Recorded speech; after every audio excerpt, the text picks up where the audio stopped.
everyone. A special treat today. I'm here with Anthony Gorman, and we wanted to talk to you about pure magic. I have enjoyed doing healings with Anthony. It's been a number of years now, hasn't it, Anthony? Actually, quite a few years. It's How been many? quite a few years. And I remember approaching you saying, I really wanted to work with Anthony. You see, I really wanted to collaborate with Maybe him. 10 years, maybe 10 years, because we were finished the book of Pure Magic around 2012. Yeah, Remember? that sounds right. That's happy So anniversary. quite a climb. And I really wanted to collaborate with Anthony and work with him and see where this work could go. And so we started doing these healings.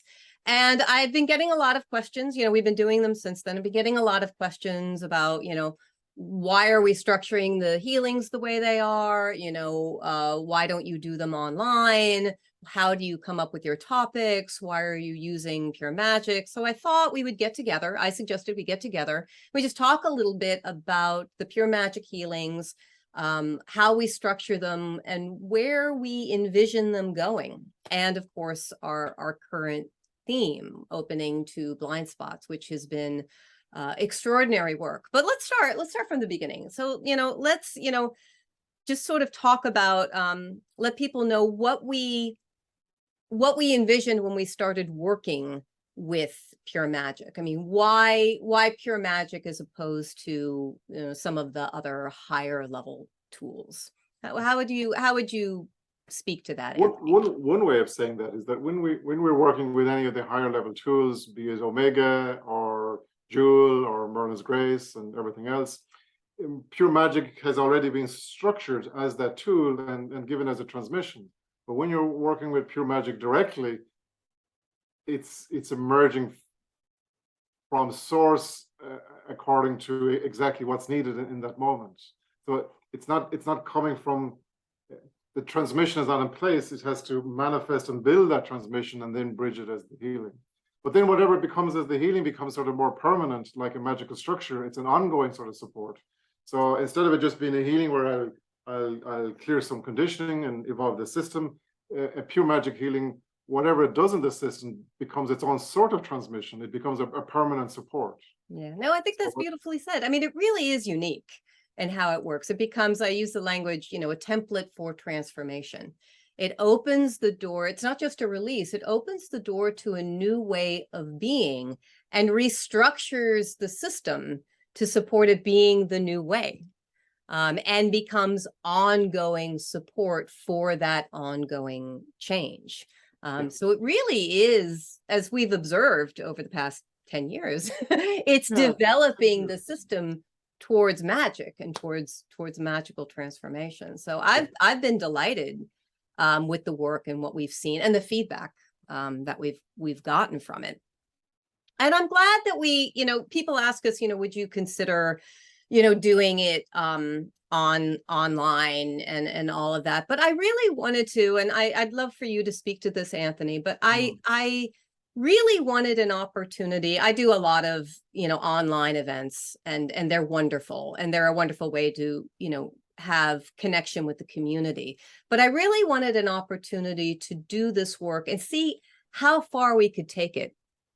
How deeply we can go. So doing 90-minute sessions, which is longer than the typical event healing that we have, and to really immerse ourselves in that has changed the game in terms of what we could do in terms of group healing. I mean, how do you see it? Do you feel that way? Yeah, it's an interesting one, because if we were to ask Merlin, should we do a Zoom, bring everybody together like we do in other situations to do the pure magic, I do get a no. Yeah. And it must be something similar to why Rick doesn't do the lineage meditation on a Zoom meeting group. He says, no, we global do it not meditations, yeah. No, so maybe people don't know, but you and me are on Zoom when we're doing the meditation, when we're doing it. So we need, because it helps us to sort of coordinate. But somehow not being on Zoom for this actually goes deeper. Yeah. And for those of you who wonder, we're not saying a lot when we're actually writing the work. It really would be very boring from the outside. But I love that we sort of connect and then just let go into the magic and let the magic play. and then, offer some observations on what we see happening from that intention. So there's not a lot of talking during the work. It's really just letting go and letting it carry us. Yeah. Which is our great systems fun, together, however we function together, which is very well, it creates an opening. Merlin and Mystery steps into that opening, becomes an expression of pure magic. Yeah. Out of that pure magic, the template is formed for what we're going to be doing in that pure magic session. And then as the template unfolds, you're observing it, pointing at myself instead of you. I'm observing it, pointing at you instead of me. There's no really you and me there. Yeah. There's this oneness of Merlin that's there, and you just feel what's there is pure magic as a being, which is beautiful. But then what's nice is that as I observe and I have my mind wondering, so this is what's happening as a commentator, and then you have it, when we actually match, we end up observing the same thing, being able to say, oh yes, that's what I see too, or that's what I see too. So we do a good bit of that when we're doing the session. If it's the first time on a theme, we'll bounce off our observations off each other to see that we're actually seeing or observing the same thing. And it becomes a surprise, because the blind spot is a good example of that, because I would have thought the blind spot would be a bit like a spot on the window, or Anthony, you were washing the dishes, but you missed a spot, But so we put the theme out as blind spot, but when Merlin manifested as pure magic using the opening of our system, what emerged was something much bigger. Yeah. And I didn't even imagine that it could work that way. And there is, for whatever reason, when we work together, we can just, so much more can happen than if we were working individually. Even if we were taking the same number of people in separate groups, as when we really join our systems together with that intention, it just seems to bring through so much more. From what the oneness of divinity as pure magic has more room to move. Yeah, absolutely. And in that observation, doing the longer sessions, and working with a theme like blind spots, repeating the same theme. That's a question I get, why repeat the same theme? And I've been so amazed with how the work is developed, but please speak to that. What do you feel is happening by repeating the same session a couple times? For ones like the blind spot, because Merlin is always taking everybody where they're at. So he can't just do 10 out of 10 for somebody. He has to take them where they're at. So it could be in the first session, you need to kind of ease into it. Second session, maybe easing in more. Third session might still be easing in more. Fourth session, you're ready, let's jump. But now there's a big movement. So part of the repeating has to do with the person receiving it. You have to drip it, and then something is ready to open in a bigger way. Sometimes I'll have a student come to a foundational training and they're so ready, everything, their whole life changes.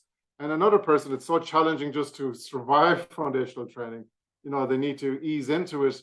Sure. But then there's there's a bigger jump at different points in time for people. So part of repeating it is because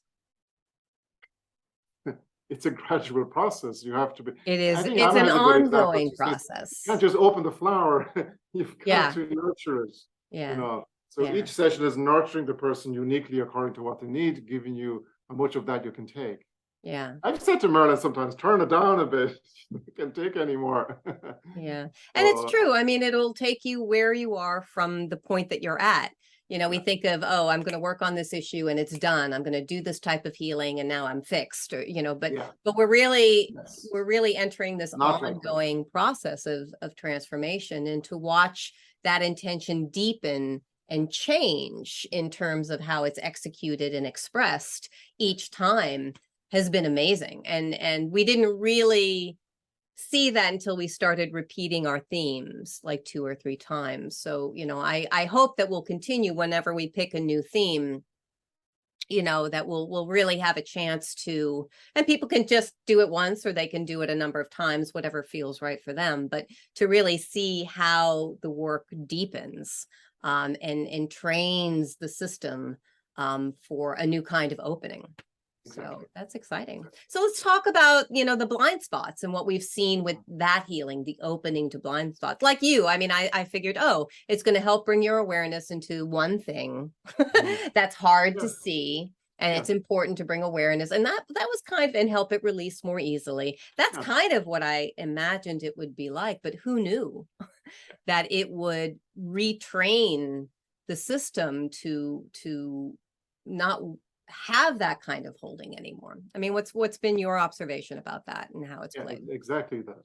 I maybe trying to think of some analogies, but in terms of a blind spot, you could imagine my entire head is a blind spot because my eyes are facing forward and this is my field of vision. So all of this is a blind spot.